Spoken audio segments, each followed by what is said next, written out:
God damn it, guys, you always catch me at the wrong time. Go watch this montage I made while I finish up.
Okay, as you can see, I killed the Eye of Stulhu, and I looked that up. There is actually meant to be no way to pronounce it because it's meant to be made before the English language. Fun little Lovecraftian fact for you. Now, I've got quite a good bit done, and some of the more perceptive of you may have noticed that I am in fact wearing 2 top hats at once because I'm just so stylish. Oh yeah. Now, I recently just got back from going caving, and I also recently just got back from being away for 2 weeks, which is why the videos were very spread out, although they probably would have been just as spread out if I hadn't gone away, to be honest. Now, I just came back from caving, as I said, so I'm just going to turn all this stuff into bars, and then I'm going to bring all the bars back here and see what I can do with them. And we'll get to that thing down there in just a second, because I know you're all itching to know what's going on. So let's put these here. You'll notice that in the montage I did make 90-something, 98 I think, Demonite bars, and I don't have those anymore. That's because I turned every last one of them into either this sword, Large Lightsbane, this nasty Demon Bow, or this War Axe of the Night, and those of you who know how much each of those take will realize that it takes a lot less than that to make those 3 items. What I've done is I made about 20 of these Demon Bows, and I just chose the best one, and I got a load of gold from that, which is over here in my piggy bank, so I don't die and lose it all. Now, I want to upgrade my armor. This takes 20, this takes 30, and this takes 25, which comes out to a total of 75, and I assume this is the same. No, it isn't. That comes out to 50, 80. Okay, so either way, I don't have enough, and I want to craft a whole suit at once, and then I'll probably want to add to my suit collection. Another thing I want to do this episode is, well, get some candles actually for the room up here. I want to armor up, show you what this is about, and possibly fight a boss. So, I'm going to jump straight to gold. So, gold helmet, and I have nothing left for anything else. I probably should have planned that better, but you know what, who cares? I don't know what I prefer, top hat or helmet? Top hat, helmet. Top hat, helmet. top hat, helmet, top hat, helmet. Okay, after spending about 20 minutes swapping back and forth between the top hat and the gold helmet, I've decided to stick the gold helmet in my social slot for a while, put my 2 top hats in here, because I don't sell for much, I'm just going to keep them anyway. And also I got this fleeting shackle during the last blood moon, just so you know.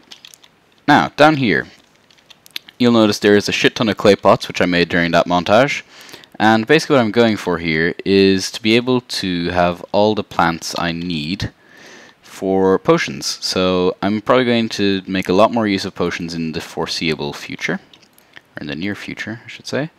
And these are organized by type. So at the bottom here we have water leaf, as this sign will tell you. Next we have blinkroot, daybloom, deathweed, and moonglow. Now, each of these has specific conditions, well, each of these except for blinkroot, has specific conditions in which it blossoms. And now, while I can hit these without them blossoming, or actually, if I hit this moonglow here, I would get 1 moonglow, but I would also not get any seeds because it's not blossoming, which is basically what I'm saying here. And the conditions are, moonglow only blossoms during the night, deathweed only blossoms during blood moons, this is daybloom, which only blossoms during the day, so as you can see none of these have grown enough to blossom, because otherwise it'd have a big yellow thing on the top. Blinkroot seems to randomly blossom and not blossom. You'll notice that sometimes they just, you saw that one turned on, that one turned off. So when they're on, they're blossomed, and when you hit them, you'll get both seeds and blinkroot. And if they're not, you just get blinkroot. Let me just replant these here. So you can see what I'm going for here. It's sustainable growth of different plants. Down here you've got water leaf, which only blossoms when it's underwater, which is why all that water is there. And along the side here I'm going to have a gold chest for every type of plant, which is why I'm going to have to go caving again, as well as the gold for my armor. And I just realized I'm actually going to have to craft silver armor anyway to fill the armor slot here. Anyway, so I'm going to go off camera for a sec. Oh no, I'm not. I was going to say I'm going to go off camera and remember what I was going to do next, but first I'm going to show you a Spelunker potion. Blinkroot and moonglow. Close enough. Daybloom, blinkroot, moonglow. Same difference. Those are both, no, they're not both down here. Moonglow is here. I'm going to need 2 of those. And blinkroot is just below the daybloom, so put the daybloom back, take out 2 blinkroot. And this is what's handy about this, because if I didn't have this I'd have to go out into the world looking for each of these items every time I needed them. Invisibility potion, oh I forgot about this, it actually looks hilarious, maybe some other time. So, 2 Spelunker potions, they'll be very useful. I'm pretty sure I've shown what they do on screen, but I'm not certain. Let's just place this mannequin here with the others. That's for our silver armor when we craft it, and we'll need another for the gold armor once we have enough of a surplus. Okay, now next thing I want to make a shabby apartment block. Simply put, I'm going to put the NPCs that are no use to me in there. The ones that I'm not going to use as much as the others, I should say, because none of them are no use. And I'm going to make the rooms as small as possible, lock them all with torches so they can't get out, and basically it's just going to be for when I need those NPCs, I know they're there. But first, I'm going to show you a project I made. So, after I told you that there was nothing in the desert that I would want to go see, I have decided that, hey, you know what I should do? Make my next project in the desert. I know, I'm an idiot. I'm well aware. Oh, and I got these Jester's arrows out of a chest, and I crafted some more unholy arrows out of worm tooth, which you get from killing the gigantic worms you find in the corruption. Okay. Bottled water. I actually only found out today that that gives you 20 life. Which is funny, because that's more than a mushroom, and it's literally just a bottle of water. Let's get back over to our lovely and very scenic desert here. And that's what water leaf looks like when it's not blooming, by the way. Oh, just missed. And what's that? Yes, it is snowing in the desert. Oh, gold coin. I was here recently. So I decided that I wanted to make a snow globe, and the best place to put it had to be in the desert, of course. So this is just a little project I decided to do, for no real reason, to be honest. Under here in the sand, just deep enough that you can't see them, are snow bricks, which make it snow above. So the snow alone doesn't make it snow. The snow bricks being here make it snow, and I'm not sure how much you need, so under this entire snow globe is just a big chunk of snow bricks. And I think I had them anyway, I can't remember what for, but anyway. So I thought I'd make a little funny project here. I like how it turned out. Let's get back home with the new item. Yes, it's a magic mirror, about time. This item lets you use 20 mana to get back to your spawn location, which is handy. The piggy bank, by the way, I placed one there, I never told you what it does. You use it to... It's like an extra portable inventory, except you have to place it onto a surface like a table or a workbench or whatever. So it has that restriction. Later on you can buy a safe for 50 gold coins. This piggy bank cost me 1 gold coin. And the safe can be placed on anything, basically, is the only reason it costs 50 gold coins, which is ridiculous. That was not intentional. Anyway, I'm going to try and find myself a decent location for these apartments, possibly on the top of this hill thing, just for the sake of giving them a decent view, since they're going to be cramped into shitty rooms the whole day anyway. Yeah, on this island, I'll clear out the trees, expand it a bit, and stick them on here. Gives me decent enough access to them as well.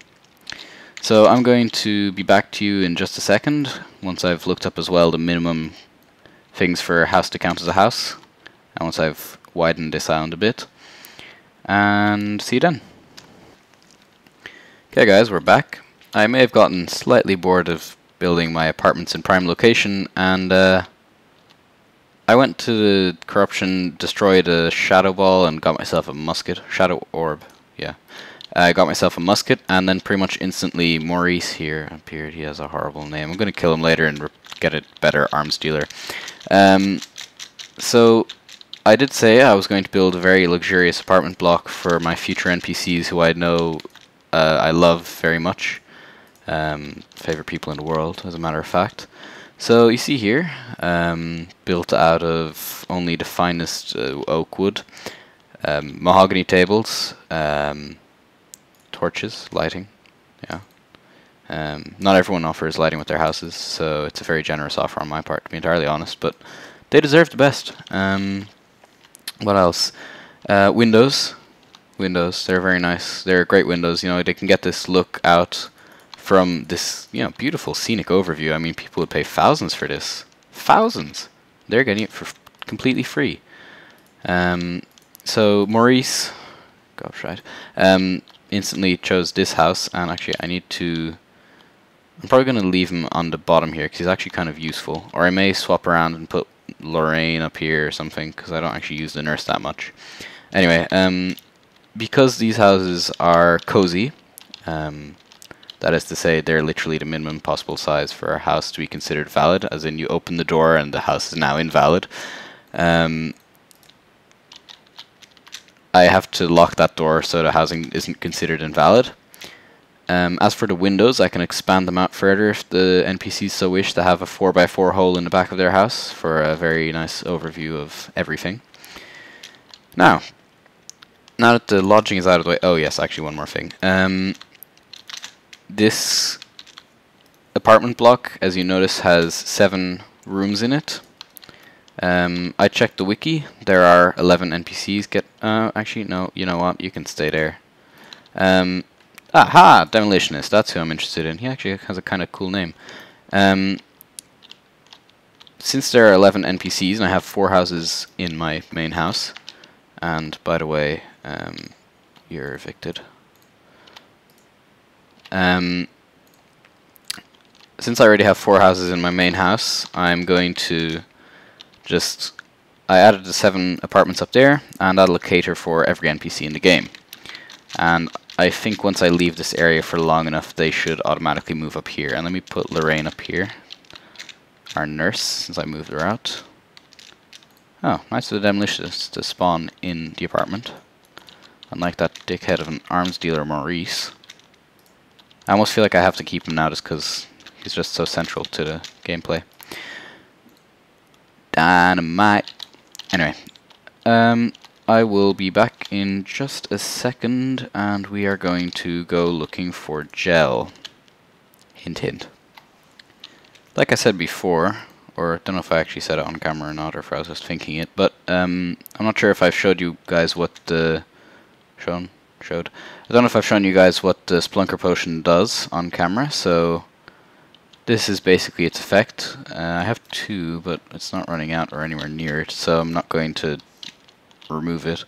Basically, it makes all the ores and gems and stuff like that glow, so you can kind of just walk along and you'll see them everywhere. There is actually so much ore that you don't expect to be there, hidden in the walls. So basically what I've been doing is going along mining with Spelunker Potions on, and the one problem with Spelunker Potions is you can't tell what you're mining until you're right on top of it, so sometimes you kind of waste your time getting ores that you don't really want, and I'm not going to ignore those gems, for example, but basically it just makes it a lot easier to go caving, a lot quicker, more efficient, so on. Also kind of makes it easier to find more caves because you can kind of find them through your veins of ore. And actually one thing that is, I know, in Minecraft, I'm not sure if it is, go away, gonna get me shot by a fucking dart trap. In Minecraft this happens, I don't think, although I'm not sure if it does in Terraria, but basically, oh, if there was something of use down there, it's just 2 gold, I'm not going to go down for that. In Minecraft, if there's air spaces, a vein of ore is more likely to spawn there, so basically it means that caving is more efficient than it technically should be, but it also makes it, you know, more worthwhile because that way you actually encounter mobs and stuff and makes it a bit more interesting. I think that's gold over there. Anyway, I'll be back with you guys once I've got enough gold for what I want to do. Hint, hint.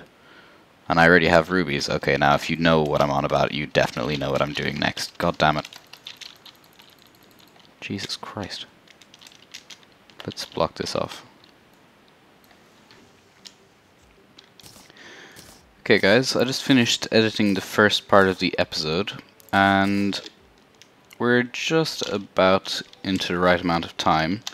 So, to finish up, I'm going to smelt this stuff into bars first, but I've got a few potions. Ooh, good thing I left 1 gold ore, I need that for the Spelunker Potions. I've got a few potions that I'm going to use, and one that I need to craft actually. And we're going to go looking for floating islands this episode, since we didn't get to do the boss I wanted to do. Come back here. And since we're low on time, I'm probably just going to go out and look for that myself. And the thing at floating islands is that they've got loot, although I've got 2 of these now, don't I? Yeah. The thing with floating islands is we've got a lot of loot, they've got a lot of gold on them, but at the same time, I think the chests on them are locked, so I'll need to find a gold key, which is in a place that I've found but have not shown to you guys yet, and I know at least one of you already knows what it is because you commented it in one of the previous episodes. Red Edge. I was wondering why that opened the wrong way. So I'm going to come down here. I think this is where I have my potions. No, there. 1, 2 gravitation potions. I'm going to craft a... Oh, I have Featherfall potions. Excellent. I only really need 1 of those. And I'm going to go looking for floating islands. Slightly less orthodox way than normal, perhaps. And I can't remember how you use these, to be honest. There we go. Simple as that.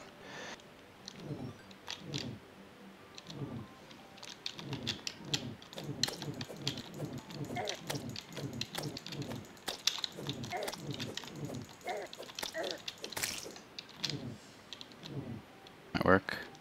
Oh, that's handy. Okay, let's get it going the other way, and maybe this will help.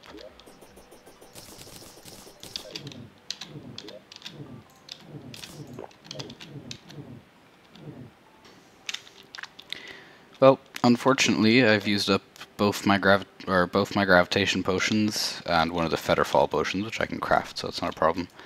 And I didn't find any floating islands, so I'm gonna have to go looking for those with blocks, which will be a pain, but it's doable.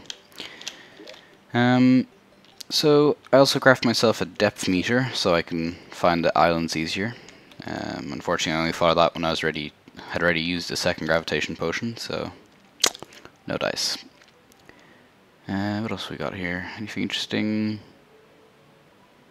No, not really.